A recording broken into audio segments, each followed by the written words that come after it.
Margaret Guthrie, 67 ans, a travaillé à l'hôpital pendant 45 ans, d'abord comme infirmière, puis comme médecin.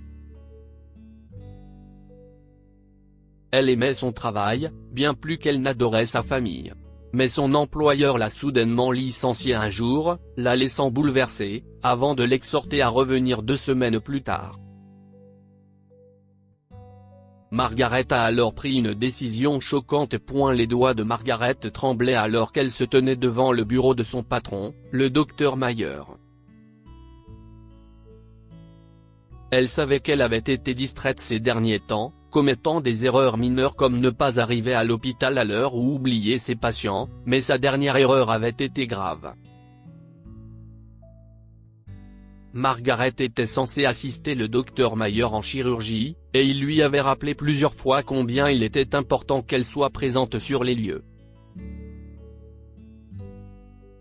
Mais Margaret l'a complètement oublié et n'est pas arrivée à l'heure. Heureusement, un autre médecin a assisté le Dr Mayer, et l'opération s'est bien déroulée.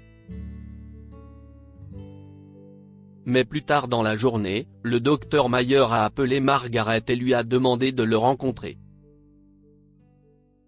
« Il faut qu'on parle, Margaret », avait-il dit. Margaret a compris ce que cela signifiait. Elle a pris une profonde inspiration et est entrée dans son bureau. « Bonjour, Dr Mayer », a murmuré doucement Margaret. « Vous vouliez me voir ? Oh, Margaret. »« Oui, entrez, s'il vous plaît », a déclaré sévèrement le Dr Mayer en entrant. « Asseyez-vous, je vous en prie. » Il s'est arrêté un instant et a regardé Margaret dans les yeux. Elle a bougé sur son siège. « Vous savez quoi, Margaret, vous travaillez dans cet hôpital depuis près de 45 ans. Vous avez commencé comme infirmière et avez travaillé dur pour devenir médecin, grâce à vos capacités. Mais je vous conseille de faire une pause dans votre travail maintenant. En bref, il est temps de commencer à penser à la retraite, Margaret. La retraite ? s'est exclamé Margaret. Dr Mayer, vous savez à quel point j'aime mon travail. Je ne peux pas m'imaginer ne pas venir dans cet hôpital, même pour un seul jour. Vous savez quoi, après la mort de mon mari, mon travail m'a aidé à surmonter le chagrin. Je ne veux pas prendre ma retraite. Je veux continuer à travailler. Eh bien, Margaret, a dit le Dr Mayer.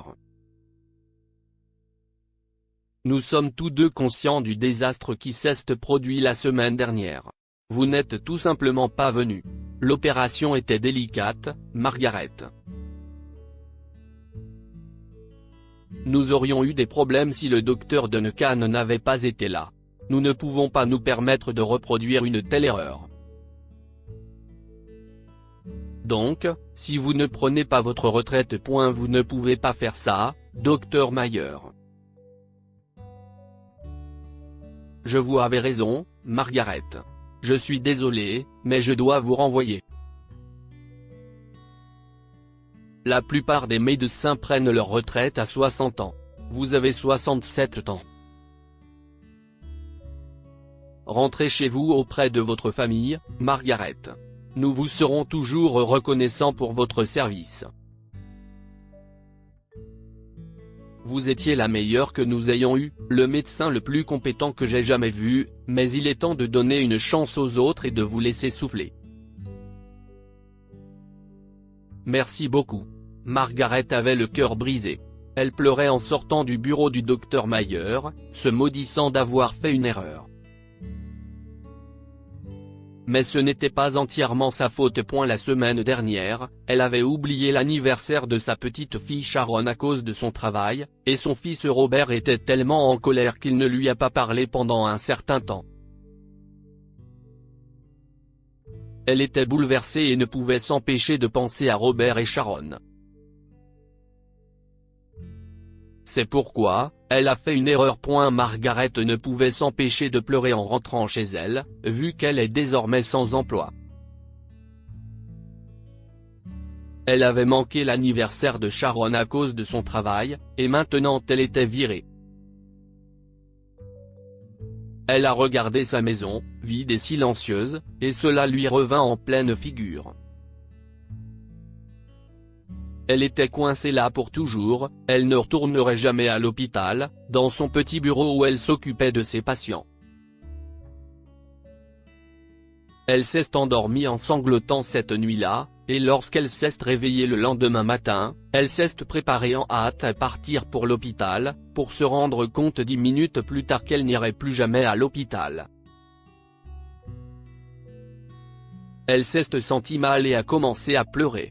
Elle a appelé Robert et il a tout de suite compris que quelque chose n'allait pas chez elle. « Maman, ça va ?» lui a-t-il demandé, inquiet. « Qu'est-ce ce qu'il y a ? » J'ai été viré de mon travail, Robert. Ils ont dit que je travaillais au-delà de l'âge de la retraite, a-t-elle pleuré.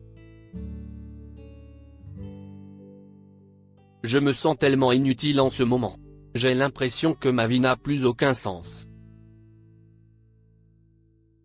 Je suis désolé d'entendre ça, maman, a-t-il dit. Mais ce n'est pas grave. Tu as toujours été tellement préoccupé par ton travail que tu n'as jamais pu consacrer assez de temps à autre chose.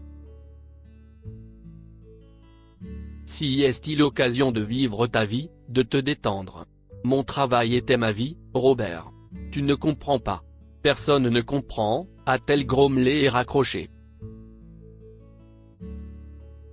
Quelques heures plus tard, on a sonné à sa porte. C'était Robert avec ses petites filles Sharon et Bess. Grand-mère, se sont-elles écriées ensemble. Nous t'avons apporté ton gâteau préféré. Papa nous a dit que tu le préparais quand il était petit. On peut entrer ? Nous avons faim. Margaret a oublié son angoisse en voyant les enfants. Bien sûr, entrez. Les filles se sont précipitées à l'intérieur, et Robert s'est excusé. Et, maman, a-t-il dit. Désolé d'avoir été si insensible. J'aurais dû comprendre que tu étais de mauvaise humeur. Je suis venu te chercher.